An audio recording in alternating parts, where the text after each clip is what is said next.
Welcome to our first meeting of the Outcome Selling Advisory Ecosystem. My name is Kasha. I serve as director of this group. I've had the pleasure of meeting almost all of you. I'm really excited to be here today and look forward to an engaging discussion. Chad Quinn, our CEO, and Mike Plaskow, our CTO, are also present, and they'll be participating in the discussion today as well. This meeting is going to serve as an introduction to the group, and we're going to discuss the theme of sales transformation initiatives. We're going to start off with an introduction to the group by Chad about each of the members. As I've mentioned to a lot of you, we've divided it up into different tracks, so you'll also be able to see who is in each of those. And then we are going to have a discussion about 3 topics. The first is the mindset of the next generation seller. The second is sustainable sales transformations, and then a handshake on outcomes. Several of our members will share about their experiences as introductions to each topic, and then we will open it up to the group. And I also wanted to just briefly cover logistics.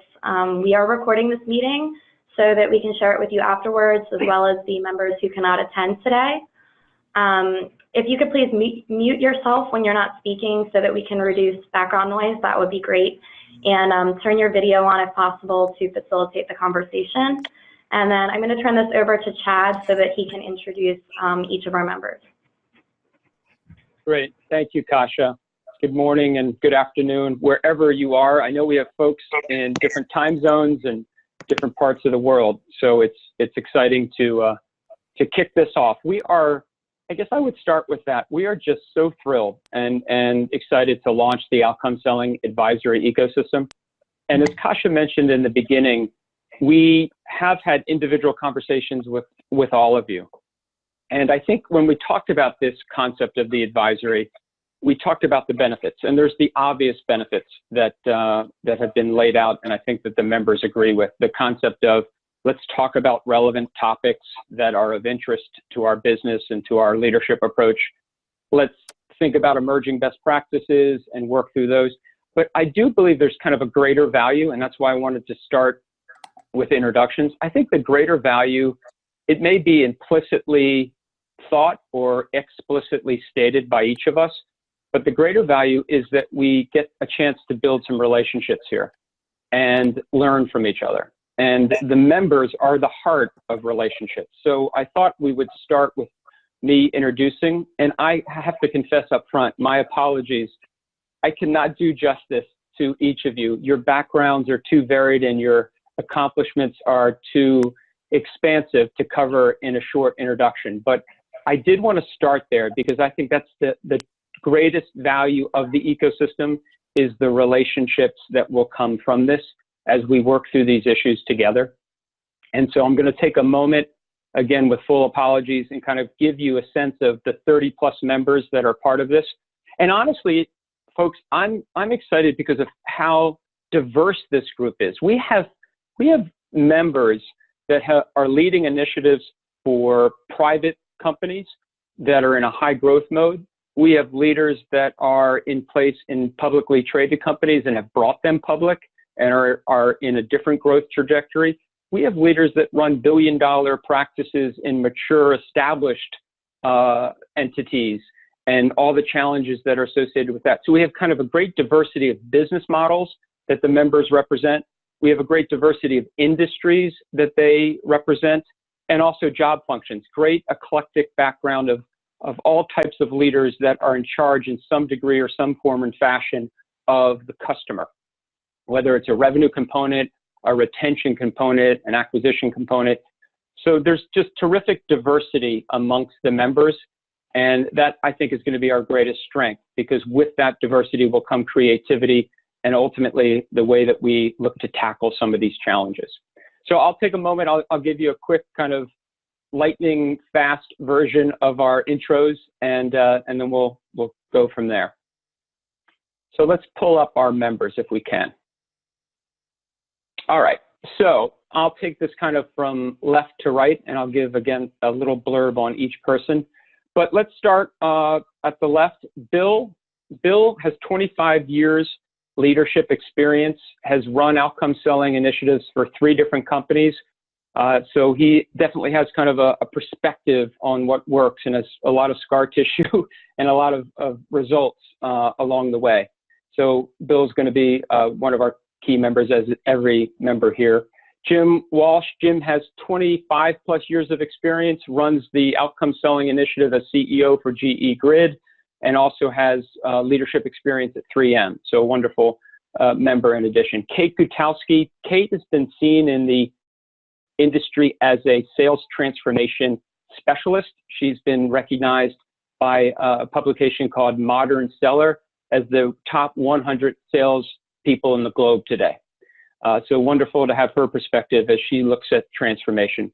Alex Hesterberg. Alex is terrific. It runs all of the customer-facing initiatives for Turbonomics, and so has a perspective across all those initiatives and best practices to share. And we can continue here. Yep. Callan Carpenter. Callan runs a 900 million plus subscription business for Autodesk and focuses on the named accounts, everything from the implementation to the sales to the marketing of that division going forward. Grad Rosenbaum, general manager at HP. Grad was recently by CRN magazine, I believe, recognized as the top 100 people to know right now, and Grad's part of our member advisory. Continue along here. Todd Gustafson. Todd has about 31 years of experience, both from a commercial sales perspective and from a public sector, and is the president of HP Federal. We're honored to be with Robert Makija. Robert is President, Chief Executive Officer at Micro Focus Government Solutions, has both that interesting perspective of both commercial and public sector. Ken Karsten, a public sector leader for companies like McAfee, Palo Alto, and IBM. And Tom Kennedy, he leads the public sector group for Veritas. So you'll see as we look at some of these members, the nice thing is some subgroups are starting to form around a particular point of view. Ned Miller. Ned's held titles, 27-year career. He's held titles of everything from co-founder to CEO. He's currently the Chief Technology Strategist at McAfee. Happy to have him on board. Mike Fraga, Vice President of Public Sector, leads the public sector sales practice for AppDynamics. And Eric Trexler leads that same public sector practice for ForcePoint.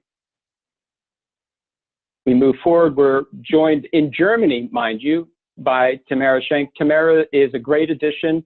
She is a research director for Chief Sales Officer Insights and has actually co-authored books on sales enablement. Nikki Curtis. Nikki couldn't be with us today. She's actually going through knee surgery, but talked with her as recent as yesterday, and she's excited to be here. She leads all the sales enablement for Slack and has run sales effectiveness solutions for blue chip companies like Salesforce.com and LinkedIn. Andrew Quinn. I should note, Andrew and I are not related as far as we know. Maybe there's some county in Ireland that our families merged with, but Andrew is Vice President of Sales Productivity and Enablement for HubSpot, a true thought leader in learning, development, and enablement of sales professionals. Then we have Tom Quillen. Tom is Chief Technology Officer for Security Economics at McAfee. Happy to have him join our member and ecosystem. Joined today by George Estrada. George has this great combination of technology, understanding, and customer success. Brings those two parallel competing efforts and domains in play, and he's Chief Technology Officer at CWPS. Steve's with us today, Steve Kaplan. Steve has founded the the finance team around customer success for Nutanix, has written books on IT. We hope to make sure that the members are aware of these books, as he's really a thought leader in that area, and we're so happy to have him as part of the advisory. Ben Allard. Ben has about 20 years of experience in sales, professional services, managed services. He'll be joining us. He's going to be getting a gold star for commitment as well. He's literally at a customer location. He's breaking out of that to join us midway through. So we're excited to have Ben part of the advisory as well. We have John Mills. John runs all of the sales engineering and all of the pre-sales efforts for Commvault across the Americas, and we're happy to have him. Brian DeLemos, a senior sales leader around security and regional vice president for RSA. Benicia Leese has about 15 years of multinational experience and leads a deal development office for what HP calls device as a service. And we also have Pete Smerald. Pete is really the leader around value management, value engineering for Box, and we're excited to have him as a member as well. Moving along, Dave Clappel. Dave has about 23 years of experience in value management. He leads the efforts for Palo Alto Networks and is excited to be a member of the advisory. Caroline Ruggiero, spoke with her, and she's excited. She's leading all of the value engagement, value engineering, value management practices for Marketo. Michael Weiss, who we're excited to have on, is a technology, finance, and sales executive. He brings that kind of triple threat to the equation and runs the value practice for New Relic. And Jorn Linneman. Jorn has about 21 years of experience, just a wealth of experience around the service segment worldwide for HP. And then rounding out, we have Brian Ingold. Brian's terrific experience, about 17 plus years of experience, regional sales leader, running for the managed print services operations for HP. Excited to have Brian with us. And Marc Bland. Marc is helping the sales strategy for HP's device as a service and what they call their deal development office. So that rounds out our picture. I guess, you know, and just going through that top of mind, it's kind of like the old expression, you are the company you keep. That is one heck of a group of high talent individuals. So we're so excited to have them. And we have a bunch of smart people, so we need to put them in front of a tough problem. And that's kind of this slide that we wanted to introduce, which is this topic of transformation. It is tough, but to the quote on the right-hand side, it's supposed to be tough. If it wasn't tough, everybody would be doing it. The hard is what makes it great. And that's why we feel so excited to bring together this group of folks to tackle the tough issues. As a personal note, this is the picture here is from a movie called A League of Their Own, which is a personal Quinn favorite on movie night with my family. So I give it a thumbs up recommendation going forward. So transformation is tough. We have a great, smart group of people. I thought it'd be nice to maybe introduce you at a high level around the initiatives. So these, to calibrate for us today, I think today can be a thought process around introductions to both this world-class membership, as well as introductions at a high level to some themes and initiatives we want to tackle together.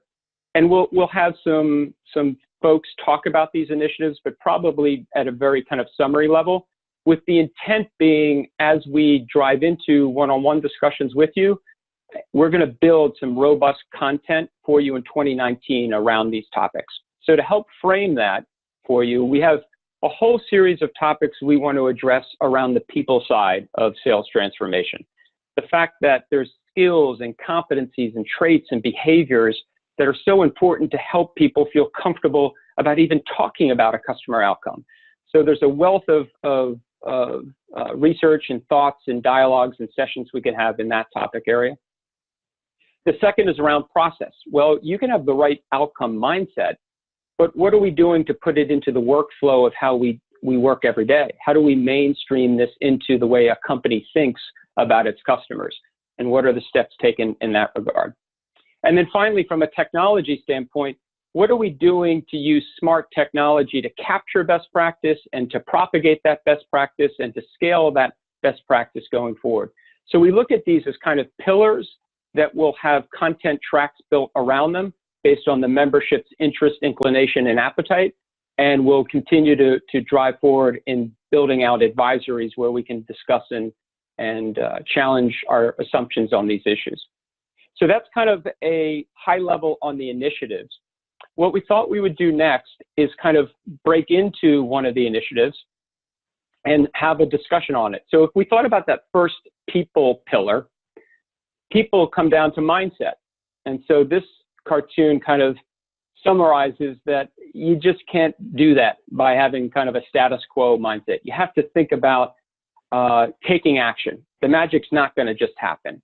And so what we thought we would do is invite one of our members to have kind of a summary discussion with you, high-level discussion of his experience in managing across 3 different companies the mindset of a next generation seller. And so I'd like to bring into our discussion Bill Welch and just do a quick overview of him so that you get to know him again. Again, Bill has run leadership teams across 3 different companies, has really, back to that cartoon, he's made the magic happen. He hasn't sat back and just decided somehow it'll appear. So he has the war wounds and the success of putting this in place in 3 different types of enterprises. So we thought we'd bring Bill into the discussion to talk a little bit about his experience and what he's seen in his journey in moving an organization to an outcome mindset. So with that, I'll bring in Bill for some discussion. Chad, can you hear me? I can. Perfect. So first, thank you for giving me this privilege and this opportunity. And it is a pretty amazing group of individuals. I was looking at all their bios. So thanks for joining this call, team. And really what I'm hopeful in this time that we're going to be together is that I actually take a good nugget of best practices from many of you on the phone. Many of you on the phone I've actually had the privilege of either working with or working for or seen some of the incredible things that you've done. So look, I think a lot of the things that I'm going to share with all of you today is a lot of common sense, but it's just not common practice. And I will tell you that in the last 25 years that I've had the opportunity to lead organizations, I've watched outcome selling and value management really evolve from a tool to a platform to really a mindset. And, I've seen what happens when you use it as a tool. I've seen what happens when you use it as a platform. I've also seen what happens when you actually make it part of the fabric and the DNA of the individuals that you're recruiting, that you're enabling, that you're developing, and that you're supporting. And, just some things that you'll take away from today, I hope, is that, I'm very much an evidence and data-driven leader, and that when I look back at the journey that I had the privilege of leading, whether it was at Symantec, at HP, recently at Zscaler, and going from a 300-person company to 1,200 people to 30 million in ARR to 200, and then taking it ultimately public in 18, and then Duo recently, which I'm no longer a member of Duo Security, in the Cisco acquisition recently, which they bought us for $2.5 billion.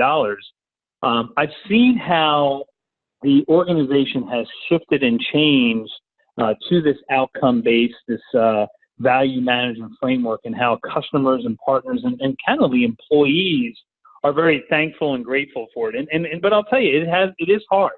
When you talked about, Chad, the whole concept of, hard is what makes it great. But I will tell you, the way to make it great is really a couple things that I've observed. Number one is the team role modeling the behavior. And it has to start with every member of the organization, whether that's the CEO, product marketing, product management, development engineering, customer success, you name the department, every single individual has to get curious about this whole outcome selling and value management framework. I think the second is to showcase those individuals that are role modeling it, whether it's the customers, and literally I've seen customers on stage presenting these outcomes and how it's helped them, whether it's partners or whether it's actually the employees, and give them that recognition. And then I've also seen just overly communicating, what individuals have realized as a benefit of really embracing this concept of outcome selling and a value management framework. And what I would tell you is that I've seen it with my team deployed, as I said, across 3, and it would have been 4 companies had we not been acquired by Cisco. But I've seen it where it can be in a low growth company, a medium growth company, and even a high meteoric growth company. I mean, every single one of these companies that I've had the privilege of being a part of, fit into one of those genres. And I wanted to make sure that the team saw the outcomes to their outcome selling.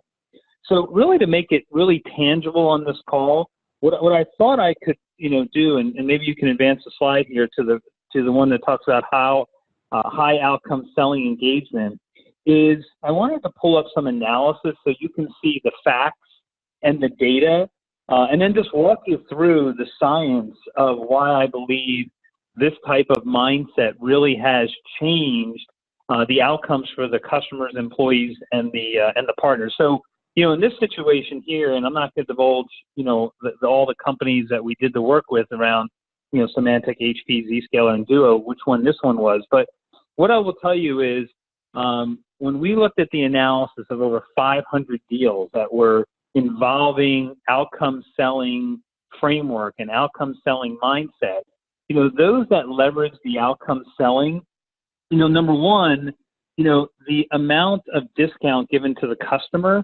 was significantly lower. And you can see where there was no outcome selling engagement and the discounts were very, very high. And again, I think as operators, as leaders on this phone, the more and more we can control the value for the company that we're representing, the better that we are as far as, delivering on the revenue numbers that, the Wall Street or our investors are expecting. And then the next slide talks about quota attainment. Again, real data, looking at the correlation between the success of individuals and their ability to achieve their quotas, mapped to how engaged they were embracing a whole concept of outcome selling. And these, you can see what would happen is that those individuals that had a high intensity of use of that outcome posture usually were up at the 150, 200, 300% of plan. And, I can tell you over the last 4 companies, the top sales teams, and these are sales teams that are making well over $1 million on target earnings, were individuals that were embracing that concept and that framework. And then the last one really is what was the observations that I saw as far as the impact of outcome selling on the win rate and really the deal size. And again, it was really, whether you used it or whether you didn't use it. And those that did not use it, the size of the logos was small, the upsell deals was, relatively anemic, and then their conversion rates were not at the level that you would expect. And what would happen is those that were actually embracing that framework, you can see the numbers, 3 times bigger, 4.5 times bigger in the upside deals, and really the conversion rates, drastically improving just because they were curious about how to align the outcomes of the customer to using that framework. So, I guess what I would say is that when I look at the 21st century seller and what's making them successful right now, is that I'm seeing that modern seller being more curious, more collaborative, more creative in using this framework. And I almost could liken it to taking the challenger sale and wrapping it in empathy and interest. And that's where I've seen some great sales teams deliver some great results. And whether it's in customer success, whether it's in the sales organization, or even other areas of the company, this outcome selling framework and value management framework has been very successful across now 3 and could have been 4 different companies with different growth rates. So with that, Chad, thanks for giving me the floor for a brief amount of time, and I look forward to hearing from the others to take some notes myself. Bill, thank you so much for that. A very unique perspective, 3 different environments. Let me ask if there's any first reactions from the members, as I want to make sure that the members have a chance to either, this is a topic we obviously want to delve into much more. We can't fully address it on today's call, but any first reactions from the members that you'd like to ask of Bill, or any comments that you'd like to provide before we move to our second topic? This is Alex, and I apologize. I got a little noise in the background because I'm in the car. It's Alex Hesterberg. One point and one question. One thing I've noted almost everywhere I've been is that there's the field organizations love to talk about, by and large, features, and sometimes you get pushed in that depending on what level of customer we're engaging, and not a lot of natural focus on positive business outcomes, and making a customer sit in their moment of pain and tying that to an outcome. What were there particular training methods Were there particular tools, I think we talked about it a little bit before, or a program that you adopted to help instill the positive business outcome mindset into your sales force more broadly? Yeah, Alex, I think it's a really good question. I will tell you a couple things. One was we met them where they were, and what I meant by that is we tried to put everything into the frameworks of the systems that they were using. So in this case, for example, we integrated a lot of some of the things I mentioned here at the different companies all into like Salesforce.com, for example, because I knew that that's where the team was spending their time.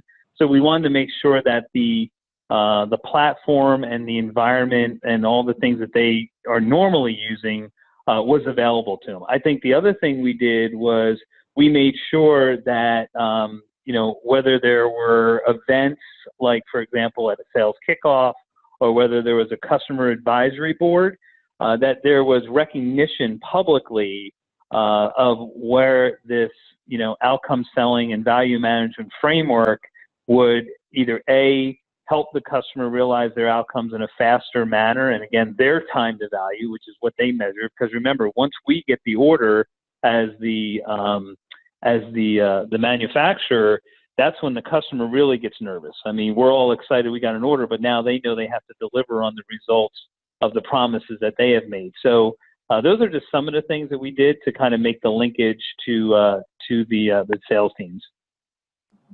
Got it. Thank you.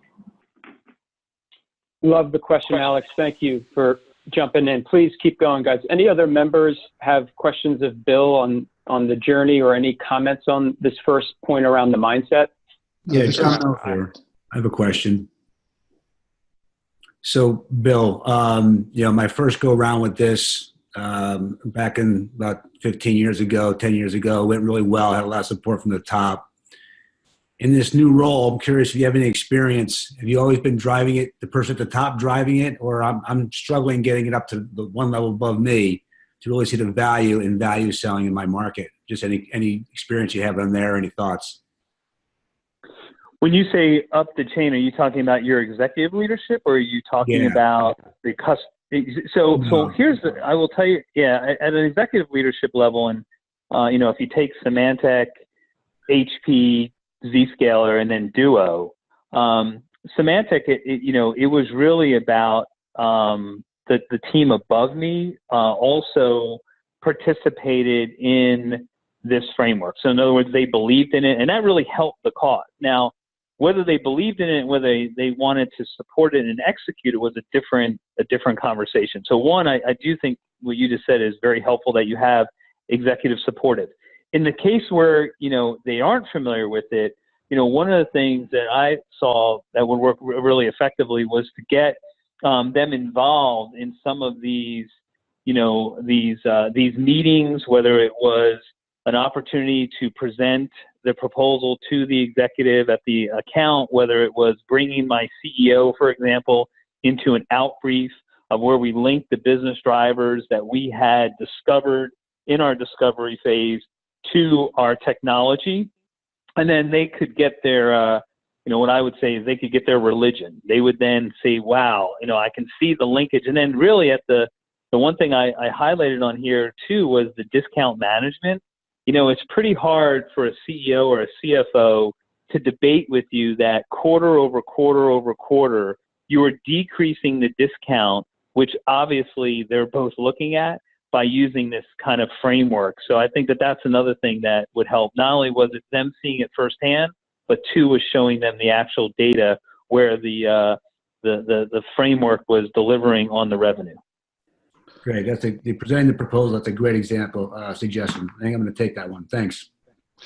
This is George. I want to follow up on what John started with, bringing it up to chain, but I want to flip it on.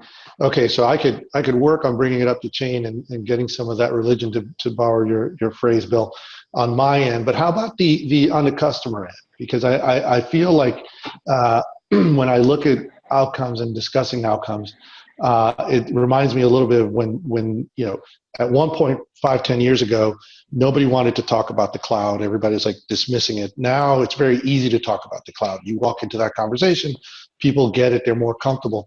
And I feel that this outcome conversation, when you go into a client, can end up being a little taxing on them if they're, if they have some level of urgency on solving a problem and they really don't want to get too deep in the weeds. They might think it's too academic at times. So what challenges did you find on that end? Yeah, I agree. I think that, I think that it is very difficult sometimes at the executive leadership level for them to see the real value of this. But there were a couple things that I observed with the team, and they did a real nice job of. Number one was the involvement of the real doers at the account, where they actually would give you plausible, tangible business drivers that, you could obviously build out that appropriate outcome proposal. But I will tell you the thing that was probably most effective was the customer success teams or the sales engineering teams who would help the customers realize the value that you've promised them in your proposal. And where I'm going with that is that it was really about getting a customer success program going to this perspective of getting referral sales. I can give you an example. I still remember being at FedEx in Memphis, Tennessee, and the customer turning to me and telling me they had an interest in XYZ, and for us to tell them more about it. And I literally stopped the meeting. I said, well, wait a second. Why don't we just do this? Let's go get Tom Place, who at the time was the CISO at Coca-Cola, who had been using the technology. I said, why don't we just get Tom on the phone with you, and I'll step out of this and let him explain the outcomes and the value delivered. So I think that reference selling has never gone away. And I think what this outcome selling does is it actually not only validates it, but helps support it even more. Thank you. Wonderful. Thank you, George. And I also want to make sure call out to one of our members, Kevin Train, who's a sales leader at Cisco, has joined. Welcome, Kevin. We're glad to have you. And I think we have others joining as well. Great full house here. So Bill never disappoints. Obviously, we're going to go more in depth on this topic as we build out our content agenda for 2019. Thank you, Bill, so much for sharing a little bit of your journey. And members, please be encouraged. This is a discussion that we will continue to have in detail and research around and share tangible best practices going forward. So with that, let's bring in another discussion point of view, which is our second topic that we wanted to at least just introduce to the members and get some members to discuss it at a high level. And that is around, if we pull up our slide, that's around this topic of scaling the sales transformation. So as an example, Bill mentioned this as well, where you can have kind of a pocket of excellence where we have a particular team that's doing this really well, or a particular individual that's doing this well. What's tougher is how do I go from a pocket of excellence to really scaling these efforts ongoing? And that's no small endeavor, and there are no silver bullets. But we have some members that are trying to attack that in a very proactive way. We thought we would have them share some of their thoughts and ideas and how they're trying to approach scale around sales transformation. So what I'd like to do is invite Ben Allard. Ben, by way of review, 20 plus years of leadership experience in managed services, professional services, and sales, is leading the strategic sales group for Apptio. And I wanted Ben to kind of maybe share with his fellow members how he's thinking about this problem and some of the ideas that he has, and then we can open it up for some discussion. Ben? Yeah, thanks, Chad. So I think one of the, I've been at Apptio now for about 8 years. I've been driving this type of effort for about 8 years. And when we look at the scaling of sort of outcome-based selling at Apptio, I've come to the conclusion over that time period that there's a number of sort of key dependencies or things that need to be put in place in order to scale things. My function, I look at, I get involved across the customer lifecycle, primarily up front in the pre-sales process, I continue through into some advisory type role when we're in the delivery motion, and then I get brought back in post-sale as well. For Apptio as a company, we specialize in something called technology business management, and it was essentially a new discipline, sort of old, but new discipline in terms of an approach that we introduced about 8 to 10 years ago. As in the introduction of a new discipline, there's an expectation from our customers that we bring best practice to market. And therefore, when we go to a customer and we start talking to them about outcomes, backing those outcomes up based on references and past successes, the question always comes up is sort of the how, right? So how do we actually translate, an outcome into, what did someone do with our product, or who used our product? How was our product used, and how was that benefit actually realized? And so there was a key set of mechanics that needed to be put in place in order to be able to map all the data points, in order to be able to drive this at scale. So for example, like we have something that we refer to as the Apptio Value Explorer, which essentially is a blueprint of what our software does. So you can come into that as either an internal person or as a customer using our software and say, I'm the head of infrastructure and operations. One of the key outcomes that I'm trying to support is around right-sizing our infrastructure in support of our application portfolio. What are the half dozen use cases that I should be focused on in order to be able to support getting that particular business outcome? And oh, by the way, I'm going to need to go and pull data from X number of systems in order to be able to get the information, in order to be able to support those use cases. So what can I do today? What can I do tomorrow based on the availability of data that then sort of informs, what outcomes can I achieve and when can I achieve those outcomes? Now, there's been some resistance that we've had in the sales front end because we're a SaaS company. We're trying to drive high velocity within the sales process.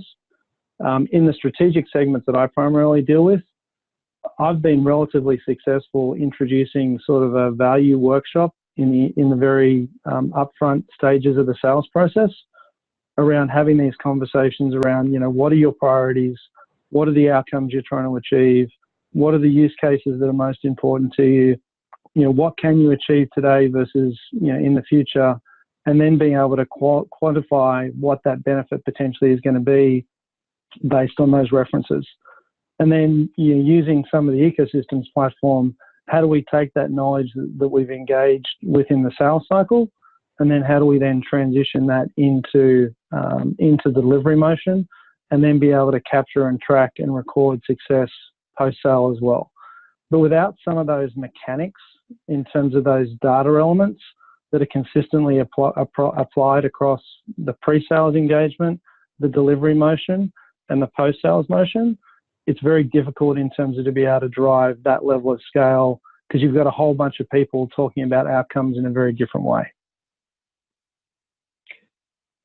Ben, that's such a good point, just to kind of tie and then open it up to the members. But maybe one question I'd love you to speak to is outcomes can be so many different things to different people. Like a product outcome is different than a customer business outcome. How did you normalize and put some definition to outcomes so that your sellers weren't swimming unnecessarily around this topic and were more prescriptive?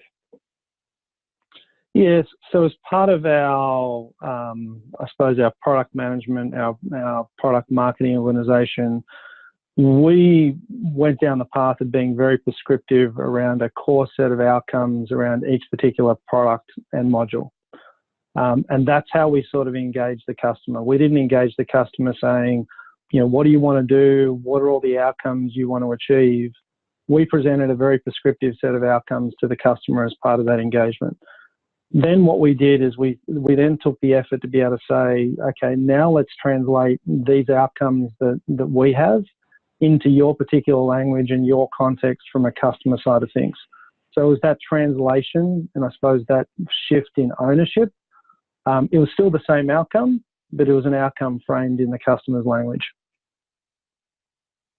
Excellent. Members, any questions for Ben on this topic? Again, we'll be going deeper into it in 2019, but any first reactions or questions that you may have for Ben? Well, this is Alex again. This resonates really, really well. Very, very similar exercise, particularly at Turbonomic. We went through it a little bit at Pure Storage and Riverbed as well, but much like data, you can have data points that sit on their own, but you combine them thoughtfully, and you can create metrics. The use cases coming out of our technology, I found when we combine them in certain ways, they translate it to a customer outcome. And you're putting it in the customer's language, and we always have our field customer success people and pre-sales systems engineers check out the top 10 list for the CIO and make sure that the outcomes that we're stitching these use cases together to complete are matching at least something on the top 10 list, if not many things. Makes it a lot easier to pitch something when you're not down into the weeds, but you're talking to something that's likely budgeted. So that resonates. Yeah. I'd love to hear more about the process you went through from getting from use cases to outcomes to the customer language. Yeah, it's certainly been an evolution, Alex. And I think the other thing that we're actually finding right now is you can go into a conversation to discuss an outcome. Alternatively, you can go into a conversation and say, what are the key priorities and initiatives that you're working on, Mr. Customer? Okay, great. What are the use cases that our product or our solution set provides in support of those initiatives? And then through the execution of those use cases, how is that going to support the outcome that you're looking for? So we sometimes do it from an outcome-led approach. We sometimes do it from a use case attached to a priority that then drives an outcome. And just being consistent in terms of language, just around what a use case is, what an outcome is, and how you define it and how it's measurable, how there's accountability associated with it. That's even taken, a fairly significant number of turns in order to get consistency in language. And we're still working on that, to be honest. That isn't completely solved. Yep, I hear you. Makes sense. Excellent. Great perspective. And we'll obviously be working much more on this as we continue. Let's pivot to our third kind of introduction topic, if you will, and have some members talk about it. This is what we're calling affectionately the handshake.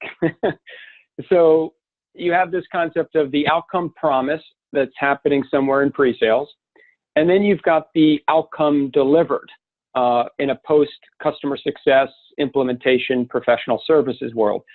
Well, what we're noticing and what the members are tackling is sometimes that handshake occurs where we have a clear continuity on what was iterated on with the prospect in terms of outcomes. And sometimes we're not. We're we're recreating that reality for them, much to their own negative customer experience when they actually become a customer. So having that handshake, working through that continuity of the buying journey, if you will, creating those linkages between pre-sales and post-sales implementation and success delivery are critical. And so we have some members that have recently been recognized and awarded on their work in this area, HP, and in particular, we've got two folks at HP that can kind of talk to us from a couple of different perspectives. First, the pre-sales perspective. Marc Bland is going to talk to us about how HP thinks about outcomes in a prospecting mode. And then Brian Ingold from HP is going to talk about, well, how do we then implement based on those outcomes going forward? So I'd love to introduce our HP members and maybe have Marc start us with the pre-sales outcome promise. Perfect. Thanks so much, Chad. So this call already has been extremely informative for me because, as Chad mentioned, we are still absolutely on this journey. I'm part of the Global Deal Development Office for our Device as a Service business, which is a relatively new business still here at HP. And so it's a big transformation in terms of our sales force from more of a transactional sale to this solution and contractual sale, really focused around outcomes. And a lot of the things I've heard today have really resonated with me. A couple of the things that Bill mentioned around, just kind of the different stages of outcome selling, where, you see it kind of as a tool, as a platform, and then as a mindset. And already I've seen a lot of this is very dependent on the actual sales members themselves. A lot of them are embracing it, they're driving it, and others are having more of a hard time, especially coming from a business that is really rooted in more transactional sales. And so one of the things that we've been doing is really trying to bring greater visibility to those that are really embracing it, and use those best case examples of where outcome selling is really paying off and having tremendous success with our customers and winning some of these large devices as service opportunities. As I mentioned, this is a journey, and one of the things that we had to do as a global deal office is relates to the second topic in terms of scaling. And so we wanted to take a complex solution that involves a lot of different moving parts, a lot of different services, can be very customizable, but create a very clear and compelling story around the types of outcomes and benefits it can deliver for our customers. And so that's where absolutely our work with ecosystems and in the interactive business cases have supported our teams tremendously in terms of being able to structure this into a framework that makes a lot of sense for both our sales teams and our customers. We've seen kind of an evolution as well, where we initially thought this outcome selling was going to be very further along into our sales cycle, where we're really getting into the nuts and bolts. We have the full solution scoped, but what we found is that very early in the sales cycle, our sales teams, even in initial conversations, are using the framework we've created around the key outcomes of our device as a solution or device as a service solution to position it with our customers, even in an initial conversation. We're using our outcome-based selling framework and some of those key benefits that we're positioning with our customers, even in our customer welcome center, which is, very early conversations when our customers are just starting to learn about what DaaS is. And it's really helping customers to kind of understand and elevate the conversation so they can understand the types of benefits and outcomes that they can expect with our DaaS solution. And then I just want to, throughout the process of kind of positioning the solution and focusing on these key outcomes with our customers, it's very much a iterative process. So along the lines of what we're talking about here with kind of the handshake, we will have early in the process where we say, hey, these are the types of outcomes you can expect from our DaaS solution. Using a lot of assumptions, a lot of, third-party research and just empirical data that HP has. But then what we do is we work in a very iterative process with our customers to refine those assumptions, to really define those outcomes that are most important for them, and then using data from within their environment to really get to a point where everybody is very aligned on in terms of the types of value and the types of outcomes that they can expect. And it not only helps, the conversations not only helps our sales teams kind of translate that story, but it also helps our customers to sell it internally. And so they can then go and say, hey, this is really what we can expect from DaaS, and it brings it to a more of a strategic level. So, with that, we get to a point where we're all in agreement. Ideally, we win the opportunity, and then, like several have talked about, we want to be able to then show the outcomes of this, track this into delivery, into implementation, and really prove out that these outcomes that we kind of promised during the sales cycle would be delivered into the implementation. And so, I don't know, Chad, I wanted to turn it over to Brian to go more into that portion of it. Yeah, I love it, Marc. So just a couple learnings as I was jotting some notes. Iterative process that you really are co-creating value with the prospect. And then if we invite Brian into the conversation, so Brian, how do you ensure that that pre-sales conversation has some memory to it for when you guys go to implement? I'd love you to pick up the ball now that the handshake's going into delivery. Absolutely, Chad. So, and that's a critical aspect of it is to ensure that we're delivering on the commitments that we made to our customers, because they can see pretty quickly if what they were sold they're not getting. And so we've spent a lot of time, and we've actually started kind of the value-based conversations with our customers about 8 years ago, because we realized that we were having the conversations that we were having with our customers. We were having what was called quarterly business reviews, and they were basically PowerPoint slides that were 150 pages that had a lot of data but not much information. And we knew we had to kind of fundamentally tear everything down and build it back up. And we've come a long ways in those 8 years, moving to a value-based conversation. And I would even say the conversations we have now with our customers, they're not quarterly reviews, they're strategic conversations. And some of the key points of what we'd like to focus on is, number one, if our team is talking more than the customer, it's probably not the best meeting. But if we can have a conversation where the customer is talking more than us, those usually have the right outcomes.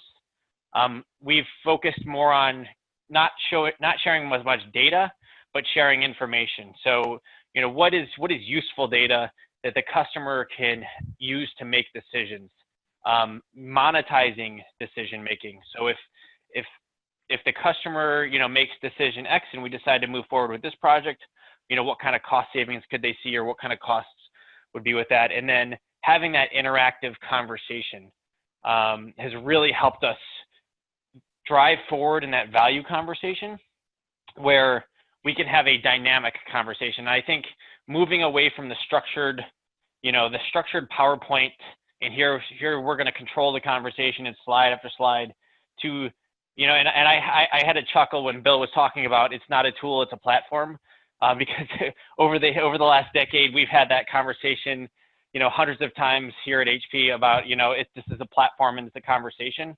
It's not a tool, because it still gets referred to as tool. So I love that's other people are having that same conversation. But we've been able to have that dynamic conversation with our customers and focus on what are their priorities, what are the priorities of that we're trying to achieve, with this agreement, and then how do we roadmap those priorities to take those and actually implement them. And our customers are ever changing. Their business priorities change, quarterly. Sometimes their IT priorities change, and we need to make sure we're continuing to have that check-in of, okay, are we still focused on the right priorities? Once you sign a contract, that contract is kind of out of date immediately because their business is changing, and we have to keep making sure that we're delivering on those future goals and initiatives they have, not just the ones they had when we did the RFP, what could have been a year ago, right? So we've kind of got to get aligned on those customer priorities, map those customer priorities.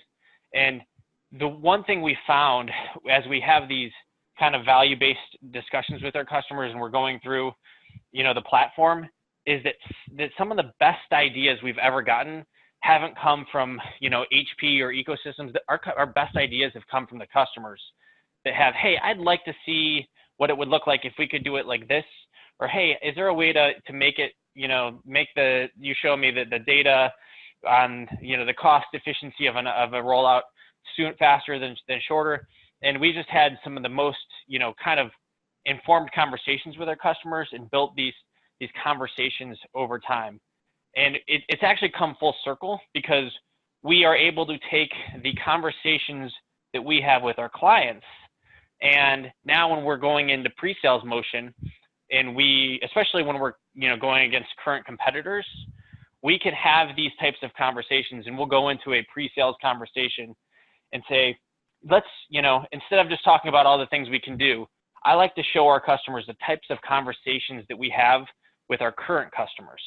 And so they can see and visualize what it would be like to be a customer of HP and the types of value conversations we have. And we found that has been a very, very powerful tool. And our business sometimes is accused of being kind of commoditized, but we found this to be a huge differentiator when we're kind of going after that pre-sales business, especially with if they're using one of our competitors, because our competitors just aren't having these kinds of conversations. So we can really walk through, hey, here's the value conversation, and they can see and they can kind of visualize themselves having those conversations with us every quarter and talking about the priorities that are important to them, talking about security, talking about cost savings, and it really generates a lot of positive momentum on our pre-sales. So we've kind of come full circle where it's now, we both do pre-sales with these kind of conversations, but then, we have our delivery, and it's really focused on getting aligned. And it was one of the first, kind of things when we were building this value management office 8 years ago, it was all about, let's get aligned with our customers. So we're all on the same page. Let's get credit with what we've done. And then let's focus on the roadmap of things forward.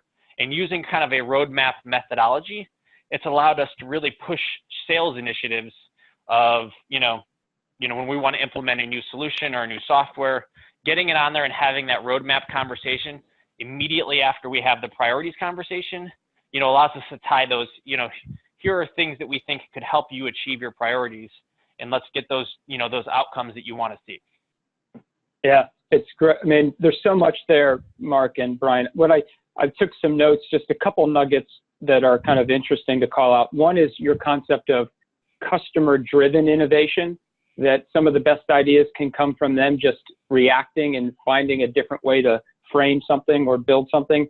And then I really like that point about bringing customer success that traditionally is a post-sales conversation and literally bringing that into the pre-sales conversation as a differentiator, kind of like what are the kinds of conversations you're going to have with us after the contract, as opposed to just trying to get you to the contract. I think those are really powerful points. Thank you, Marc and Brian, so much for discussing that. And obviously, we're going to dive into these issues a lot deeper, as we've talked about, in the coming year.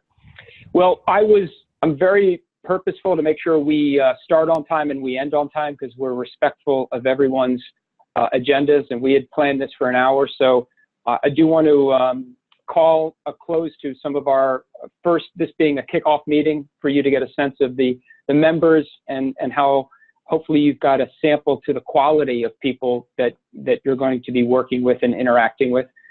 And I also want to first thank Bill Welch and Ben Allard and Marc Bland and Brian Ingold. Thank you guys so much for sharing your perspectives. And our protocol is going to be, whenever we do these, it's going to be the members talking. And we will take a background role and just let these dialogues occur and organically go where they need to go.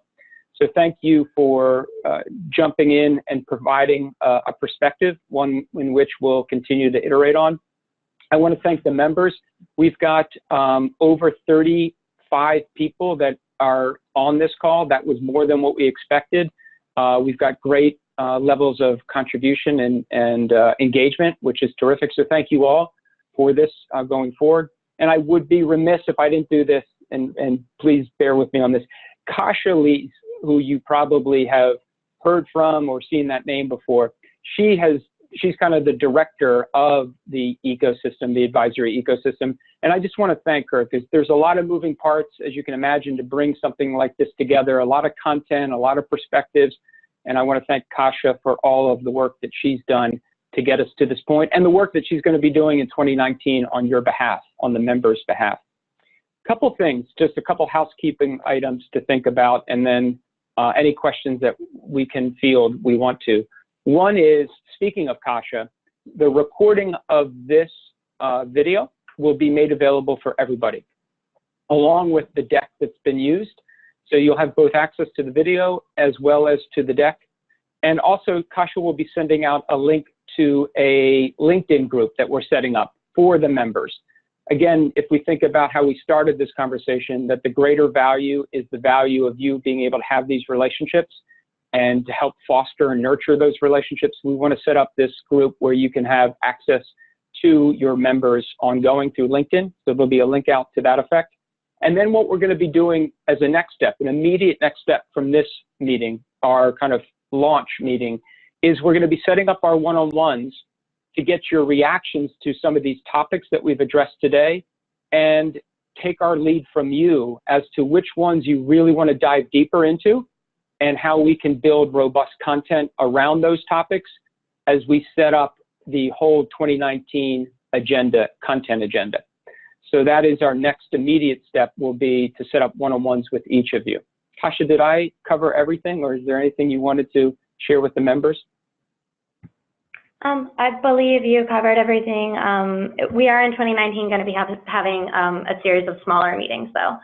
So the tracks that Chad showed in the very beginning, it'll be more or less those groups to kind of delve deeper into some of the topics that we've discussed with each of you, and I'll be scheduling some follow-up calls too to get feedback for upcoming meetings. That's all I have. Thanks, Chad. Sure, Kasha, thank you. And that bears repeating. Feedback on this agenda, feedback on what worked, what didn't, anything that we want this to be member driven. And so if it resonated, it sounded like from some of the comments that came forward, we gained a lot from each other already in just a brief time, but make sure you provide either myself or Kasha or Mike Blasco, our CTO, anyone that you feel you want to channel some real-time feedback on today's session or going forward. We are hungry for that. We want to hear that and be able to adjust accordingly. So with that, I will thank everybody for being here. I wish you a wonderful holiday next week if you're celebrating, and we'll look forward to having time with you on our one-on-ones. Thanks, everybody.